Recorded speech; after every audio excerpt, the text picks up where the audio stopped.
Amém. Quem está feliz com Jesus aí? Levanta a mão para cima. Dá uma salva de palmas para nós.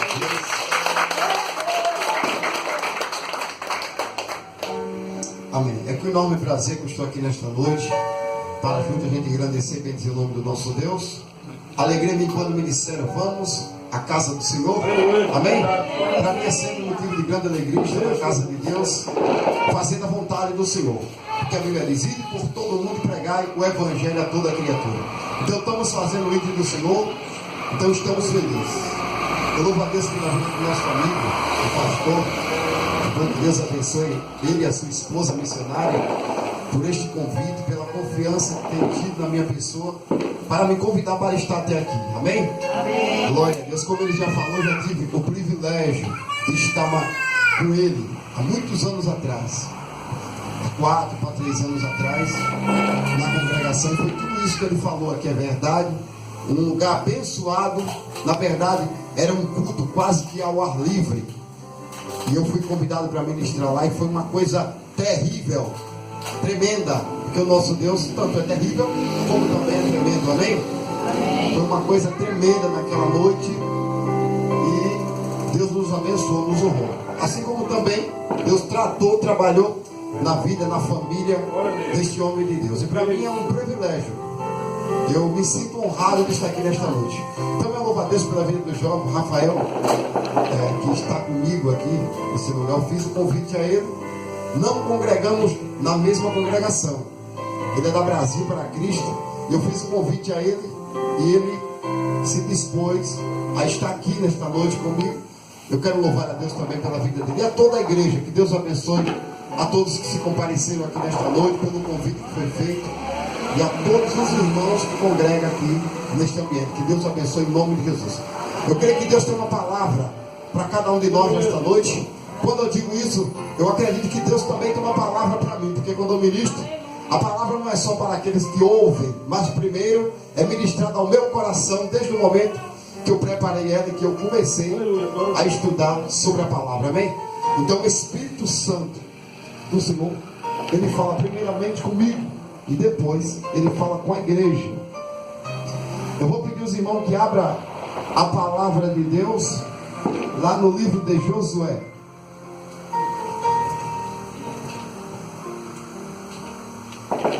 Aleluias. Livro de Josué no capítulo Josué capítulo 6.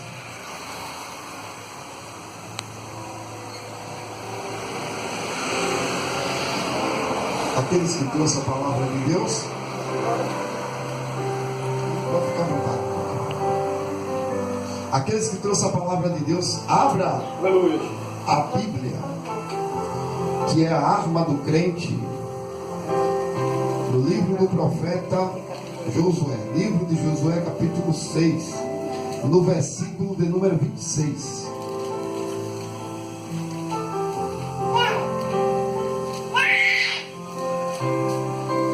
Aqueles que achou, diz amém. E aqueles que foi encontrando, dê um salto da sua cadeira, se ponha de pé, para a gente ler em reverência a palavra de Deus.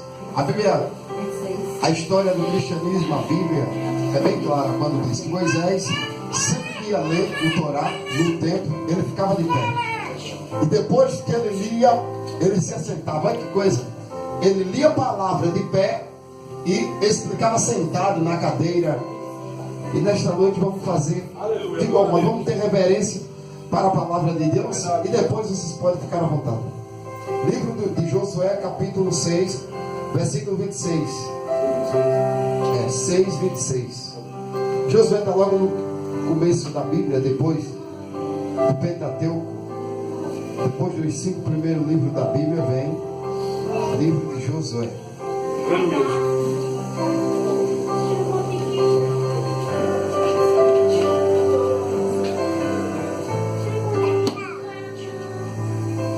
Quem achou diz amém. Amém. Quem não achou diz misericórdia. Se tiver o irmão da misericórdia, o irmão do amém, ajude aí pra gente. E a Bíblia diz esperar um pelos outros. Então enquanto você não encontrar, eu não vou ler, amém? Aleluia. Mas tenha paciência aí, dê uma adiantada para que a gente possa ler, que o horário não nos espera. Todos encontrei, então vamos ler. Livro de Josué, no capítulo 6, versículo de número 26. Muito interessante isso aqui, que diz assim, no versículo 26.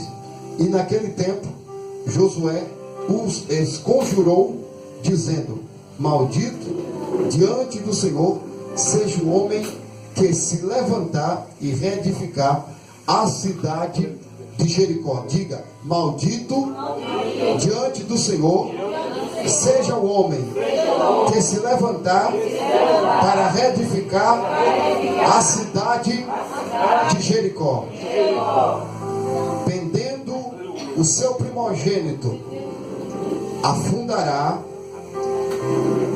e sobre o seu filho mais novo lhe porá as portas. Amém? Isso, pode sentar dando glória a Deus.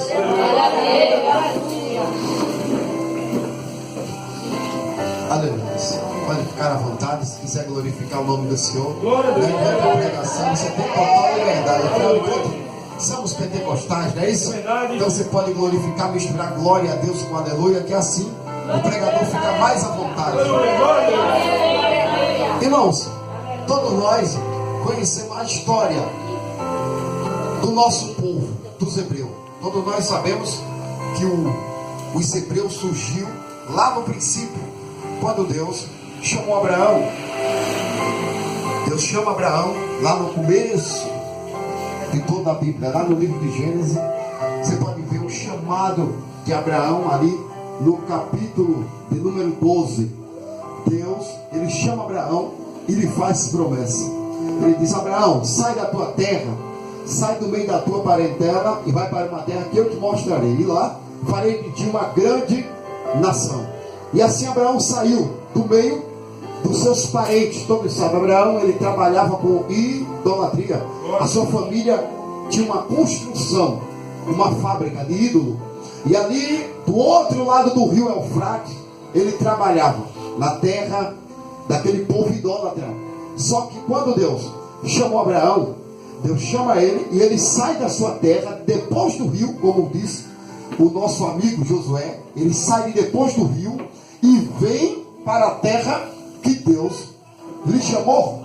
E assim Abraão começa a prosperar naquela terra. E rapidamente Abraão vira um dos primeiros nômades, que foi aqueles que começou a armar tenda. Abraão passava um tempo em um local, depois mudava para outro local, e assim a sua família herdou esse modo de vida. A Bíblia diz que Abraão, ele se casa e tem um filho, filho da promessa. Abraão se casa com Sara, tem um filho da promessa. Antes um pouco ele teve Ismael, mas depois ele tem Isaac, e assim Isaac teve Jacó e Esaú. E assim não foi diferente, a história continuou andando. E de Jacó teve quem? José. José foi vendido para o Egito e lá se tornou um governador do Egito.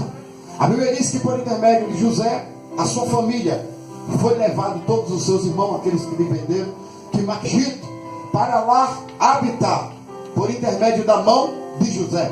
Então tudo começa dessa forma. O cativeiro do povo de Deus, ele começou assim. José foi para o Egito, cresceu lá, virou governador. E o faraó que conhecia José morreu, e José levou o povo antes para o Egito. E aí o povo do Egito esqueceu das benfeitorias que José tinha feito para aquele povo e começa a escravizar o povo de Deus. Então assim o povo de Deus passou 430 anos sendo escravizado na terra da servidão, no Egito. Depois de 430 anos, Deus começa a providenciar um resgatador, Moisés. Moisés se levanta e começa a trabalhar. Foi levado para viver ali, como todos sabem a história, no palácio de Faraó. Cresceu, aprendeu tudo que deveria aprender na sua cultura. E depois de um certo tempo, Deus levanta Moisés para tirar o povo do Egito. A Bíblia diz que Moisés foi expulso do Egito, saiu, teve que fugir, foi para o deserto, viveu 40 anos lá. Depois de 40 anos no deserto, antes ele já tinha passado 40 no Egito, agora mais 40 no deserto, já estava ficando idoso. Ele volta para o Egito. E agora Deus começa a planejar tirar o povo de lá de dentro. E assim aconteceu. Veio Moisés e com ele veio 10 pragas juntamente com ele. Moisés lança as pragas no Egito. E assim Faraó, com o coração endurecido depois da última praga, que foi do primogênito, Faraó liberta o povo, manda o povo embora. E assim Moisés sai como mão forte dali de dentro. Só que um dos primeiros obstáculos que Moisés teve que enfrentar foi o quê? O Mar Vermelho. Moisés chega diante do Mar Vermelho e aí se encontra com aquele gigante. E depois que Moisés se encontra com o Mar Vermelho, Deus trabalha na vida de Moisés, manda Moisés tocar nas águas, e Moisés faz aquilo que Deus tinha pedido, e as águas se abriu, porque o Faraó viria do outro lado. Atrás das suas costas viria Faraó, com a mão de ferro. Só que o mais interessante nessa passagem que eu acho, é que o anjo do Senhor estava com o povo, 24 horas. O anjo estava na frente, guiando o povo. Quando a ameaça viria por trás, os carros e cavalos e cavaleiros para atropelar o povo, para massacrar. Então Deus fez o povo passar de pés enxutos no meio do Mar Vermelho. E assim, depois que os inimigos de Deus perecem no mar, que Moisés passa o Mar Vermelho, Moisés, ele dá continuidade ao povo. E a Bíblia diz que um dos primeiros obstáculos de Moisés, depois do Mar Vermelho, foi a terra de Mara. A Bíblia diz que Moisés se encontra com uma terra improdutiva, uma terra amarga. E ali o povo começa a murmurar e lembrar do que eles comiam lá no Egito. Apesar de ser escravizado, mas eles começaram a lembrar lá no Egito. A gente tinha carne, a gente tinha legumes, a gente tinha 1001 coisa para comer. Por que não deixou que a gente ficasse lá para morrer lá? Então começaram a murmurar e Deus já começa a trabalhar aí. Então as águas, como era amarga, Deus pede para Moisés colocar um galho de árvore dentro daquela água. Glória a Deus, aleluia. E assim Moisés fez. Moisés coloca um galho de árvore dentro da água e ordena, e aquelas águas se tornam doce. Aquelas águas se tornam doce por intermédio daquele ato que Moisés fez. Eu não sei o que é que está acontecendo, eu não sei como é que está a tua vida nesta noite. Quando eu recebi o convite para estar aqui, eu fiquei sabendo que é a campanha de quebra de maldição. Uma maldição estava lançada sobre aquelas águas, mas por intermédio do ato que Moisés fez, a maldição foi quebrada. E nesta noite eu creio que não será diferente. Não importa o tamanho da maldição que lançaram sobre a tua vida, sobre a tua família, sobre o teu ministério, Deus me manda nesta noite aqui para profetizar e para ordenar que toda maldição seja quebrada em nome do Senhor Jesus Cristo. Você crê nessa palavra? Levanta a mão para cima, abre a tua boca cheia de dentes e glorifica, exalta e magnifica o nome do nosso Deus. Não existe mal que não possa ser quebrado quando o nosso Deus estende as mãos. Eu não sei se o teu casamento está sob uma maldição. Eu não sei se o teu ministério está sob uma maldição. Eu acredito e profetizo nesta noite que essa maldição está sendo quebrada em nome do Senhor Jesus Cristo. Se você crê, adore o nome do nosso Deus. Então a Bíblia diz que a história deu-se continuidade e Moisés ficou de idade avançada. E quando chegou aos seus 20 anos de idade, Moisés morre, sobe ao monte e morre.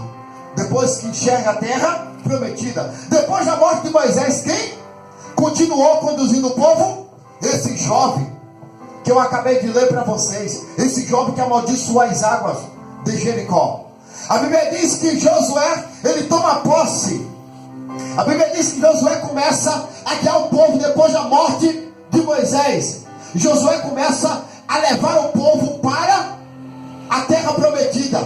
Deus promete a Moisés, mas quem conduz o povo foi o jovem Josué.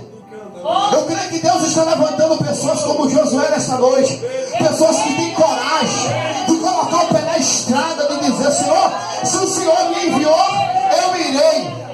Eu creio que muito Josué está sendo levantado Deus poderia muito bem levantar o irmão de Moisés, Arão, mas Deus disse: eu quero é Josué. Aleluia. A congregação inteira acreditava que Arão seria o sucessor de Moisés. Mas quem foi o sucessor de Moisés?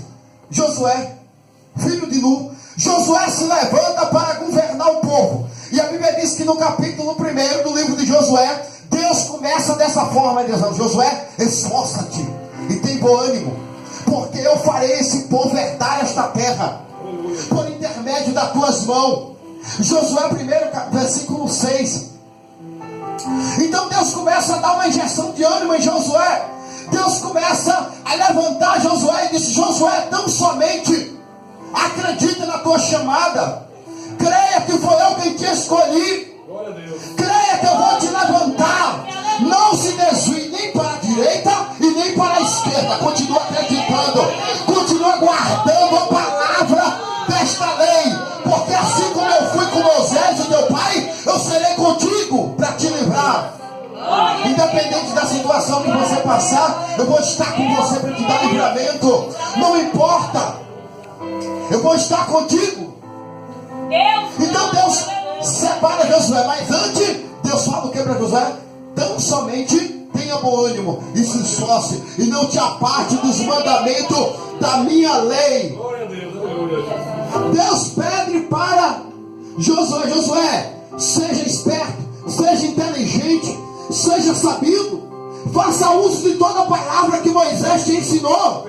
E nesta noite eu quero abrir parênteses também para profetizar para vocês: faça uso de toda a palavra que o anjo da igreja tem ensinado aqui neste ambiente, e você terá saúde para os teus ossos, você terá saúde para o teu corpo. Eu lembro que quando Moisés chega na terra de Mara, uma das coisas e do mandamento que Deus finaliza aquele capítulo, aquela história, dizendo: olha, aquele que observar a minha lei. Você pode abrir, você pode abrir para ter certeza aqui de tudo que foi dito. Deus finaliza, aleluias, falando para Moisés no capítulo de número 15. No capítulo de número 15 foi quando Deus começa a falar para Moisés, e assim ele começa a finalizar. Aleluias. Louvado seja Deus. Irmãos, a palavra de Deus, ela é lâmpada para os nossos pés. A palavra de Deus é luz para os nossos caminhos. Uma vez que você é guiado pelos mandamentos, uma vez que você ouve a voz de Deus e obedece, a sua vida muda da água para o vinho. Deus fala para Moisés: Moisés, esse povo, aqueles que ouvem os meus mandamentos, aqueles que colocam em prática aquilo que eu tenho dito. Tudo isso depois que Moisés lançou a vara lá dentro das águas. Deus diz: olha, aqueles que observaram meus mandamentos, será como saúde para os seus ossos. Ele vai ser livre de toda a enfermidade, ele vai se libertar de toda a doença. Só ele observar os meus mandamentos, só ele olhar aquilo que eu tenho pedido, que eu tenho ensinado. E assim o povo fez um concerto, aleluias, naquele dia, e jurou obedecer aos mandamentos do Senhor. Aleluia. Amém? Louvado seja Deus. Você pode ver isso no capítulo de número 15. Louvado seja Deus, de Êxodo. E assim aconteceu. Foi isso que Deus pediu para Josué. Deus pede para Josué: Josué, seja inteligente, assim como Deus pediu para Salomão, assim como Deus pediu para todos os profetas que passaram, que deixaram o seu nome escrito na Bíblia. Seja esperto, observe a lei. Enquanto você estiver debaixo dos meus mandamentos, enquanto você estiver obedecendo aquilo que eu peço, aquilo que eu ordeno, as bênçãos vão estar sendo derramadas sobre a tua família, sobre a tua casa. Agora, a partir do momento que você esquece os meus mandamentos, a partir do momento que vocês se afastam, é como se Deus estivesse sendo deixado de lado, porque Deus nunca se afasta do homem, mas o homem se afasta de Deus. É o nosso pecado, a iniquidade que afasta o homem de Deus. Muitas das vezes a gente diz, mas Deus se afastou de mim porque estava tão bom, e de repente Deus se afastou de mim. Mas Deus nunca faz isso. Quem se afasta de Deus é o homem. A nossa iniquidade é quem faz distinção entre o homem e Deus. O pecado do homem é quem afasta o homem de Deus. Glória a Deus. Louvado seja o nome do Senhor. E Josué sabia muito bem disso. A Bíblia diz que Josué, ele depois que ele entra em Jericó, como um dos primeiros obstáculos, Josué entra em Jericó, e ali Josué enfrenta uma muralha com mais de 3 metros. A primeira tinha 2, a segunda tinha mais de 3 metros de largura e 10 de altura. E Josué olha para ela e começa a ficar pensativo, furioso. Como eu irei romper? Como eu irei entrar nessa cidade? E neste momento um anjo do Senhor aparece para Josué com uma espada nua na mão. Quando ele vê, ele se aproxima do anjo, e naquele momento ele diz: anjo, você é um dos nossos inimigos? E o anjo diz: não, eu sou um príncipe, eu assisto diante de Deus.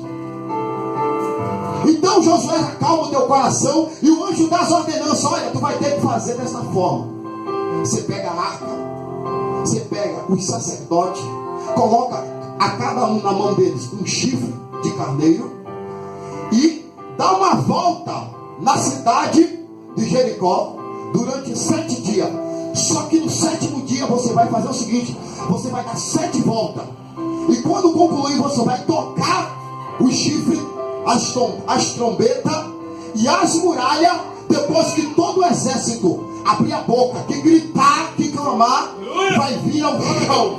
E nesta hora eu abro parênteses: é na hora que você clamar aquelas muralhas, é na hora que você abre a boca para clamar o Senhor, é que aquilo que o diabo tenta colocar na tua vida como empecilho vai cair por terra. Em nome de Deus, é que as barreiras vai cair, é que o gigante vai vir por terra. É na hora que você abrir a boca para clamar. Então assim Josué faz e começa a rodear os muralhas. E depois que ele, deixa eu dar uma carreira aqui, e depois que ele toca as trombetas, que as muralhas veem o chão, o exército entra e vence aquela cidade. O único que sobra, que morava diante das muralhas, era quem?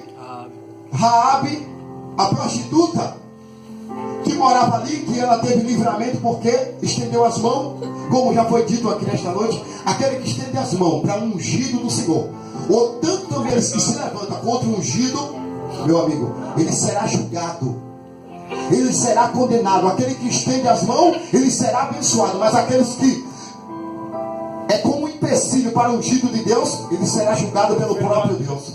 Então Deus, ele resgata Raabe, que estava entre as muralhas, porque ela estendeu as mãos para os espias quando veio olhar a cidade de Jericó. E depois que a cidade foi destruída, Josué chama toda a congregação. Depois que Josué se reúne com o povo, Josué faz o povo jurar. No capítulo 6, no versículo de número 26, Josué faz o povo excomungar a cidade. Aquela cidade foi amaldiçoada pelo povo de Deus perante o Senhor, porque a boca do servo de Deus tem poder para abençoar e para amaldiçoar, se assim Deus estiver com ele. Não é a pessoa sair por aí amaldiçoando as pessoas, não. É se Deus estiver com ele. Ele tem poder para abençoar, tanto também para amaldiçoar. Tem crente que já se levanta de madrugada amaldiçoando a sua casa. Tem crente que já se levanta pela manhã amaldiçoando, chamando aqueles nomes terríveis, amaldiçoando o filho. Tem crente que já se levanta dessa forma.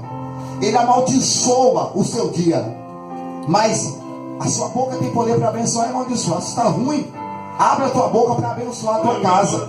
Se o teu filho está nas drogas, abençoa, porque mais cedo ou mais tarde, a palavra vai Em nome de Jesus. fazer efeito, causar impacto, porque a palavra de Deus não volta para ele vazia. Glória a Deus. Em vez de amaldiçoar, abençoa, que Deus opera.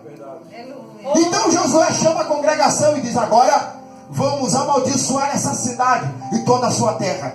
E assim aconteceu. Josué começa a excomungar e diz assim: maldito o homem que se levantar para reedificar a cidade de Jericó, que o seu filho primogênito morra no edificar dos muros, do alicerce, e que seu último filho morra no final, no fechar dos portões. E assim aconteceu. O tempo passou, Josué continuou com a sua jornada vitoriosa, que todos sabem que Josué foi um vitorioso. Eu nunca vi dizer que Josué perdeu uma batalha, a não ser logo depois de Jericó, Josué se encontra com Ai, a cidade de Ai, e o exército estava nas ruínas da cidade, quando de repente alguém pecou contra Deus, esqueceu dos mandamentos, e Josué perdeu ali cerca de 600 mil homens, que foi uma quantidade bem pouca que ele mandou só para supervisionar a cidade. Depois da morte, Josué reparou onde era que estava o defeito, e assim Josué voltou com força total para a cidade de Ai, e ali ele obteve vitória. Ele fez com que o exército de Ai saísse de dentro das ruínas da cidade, e assim ele foi pego de surpresa, porque Josué mandou um exército de frente pouco. Ele disse: já que eu venci dentro das muralhas os 600 homens, estão de pouco. Eles acharam que Josué vinha com poucos homens. Quando saíram das ruínas, Josué vem de trás com um exército poderoso e atropelou todo o exército de Ai. Só isso, e mais nada. Josué nunca perdeu uma batalha. E Josué continua com a sua conquista Betel, e assim ele vai. E depois disso, a história segue. E o que aconteceu? Logo depois, nos dias de Eliseu e o profeta Elias, é quando acontece a quebra da maldição daquela cidade. Só que no meio, entre Eliseu e Josué, se cumpre aquilo que Josué tinha lançado sobre a cidade. Um homem por nome de Iel se levantou para reedificar a cidade. Eu creio que ele sabia da maldição que ali foi lançada, mas ele quis edificar, ele quis pagar para ver, porque tem gente que é dessa forma. Ele sabe da história, ele sabe do que pode acontecer, mas ele paga para ver. Então Iel pagou para ver, e aconteceu. Perdeu 2 dos seus filhos. No alicerce ele perde o primeiro, e no fechar das portas ele perde o segundo, porque duvidou daquilo que Deus tinha feito o servo Josué profetizar. Amém? Abirão morreu no abrir das portas para a reedificação da cidade, e Seguber morreu ao fechar das portas.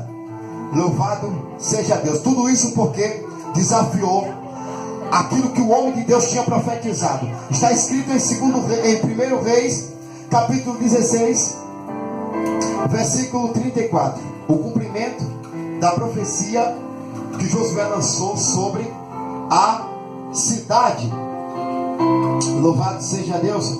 E aí Deus começa a trabalhar. E um certo dia, o que aconteceu? A Bíblia diz que num certo dia, Eliseu, ele se levanta, logo depois que ele herdou aquilo que Elias tinha deixado para ele, a unção dobrada do Espírito Santo, porque foi um dos pedidos de Eliseu para Elias. Eliseu começou a desconfiar que Elias seria levado, porque todos os profetas naquele tempo sabiam que Elias seria levado. Então Eliseu, quando ele desconfia, ele colou, ele se aproximou de Elias e não arredou o seu pé. Elias muitas das vezes chamava Eliseu e dizia: Eliseu, fique aqui que eu vou em Jericó, fique aqui que eu vou em Samaria. Mas Eliseu dizia: não, eu vou junto com o Senhor. Daqui eu não me arredo o meu pé nem para a direita e nem para a esquerda, eu vou contigo. Glória a Deus. E um certo dia, quando Eliseu, logo depois de ter recebido a unção, estava varão, cheio do Espírito Santo, Eliseu estava cheio do Espírito Santo. Logo que ele recebeu a unção dobrada do Espírito. E o Senhor, imaginei, sabe que Eliseu, depois que recebe a unção dobrada, ele saiu fazendo obras bem maiores do que Elias fazia. A Bíblia diz que um certo dia, um morto que foi lançado sobre os ossos de Eliseu, mesmo depois da morte de Eliseu, ele recebeu a cura. Ele foi ressuscitado, porque foi lançado em cima dos ossos do homem de Deus. A unção do Espírito Santo estava até nos ossos de Eliseu. O que Eliseu profetizava acontecia. O que Eliseu fazia, Deus fazia notório na terra. O que Eliseu concordava embaixo, Deus concordava em cima. Então, os homens de Jericó, depois da habitação, da reconstrução, eles começam a habitar ali. E ali naquele ambiente, eles começaram a perceber que as águas de Jericó realmente eram amargas. Eles começaram a ver que realmente a cidade de Jericó era uma cidade boa para se habitar. Mas porém, a sua terra era improdutiva, era estéril, como foi dito aqui em Josué 6, 26. E as suas águas eram amargas. Tudo isso depois da profecia de Josué. E os profetas chamam, os homens daquele ambiente chamam Eliseu e dizem: Eliseu, realmente a cidade é boa de se morar, mas a terra é amaldiçoada.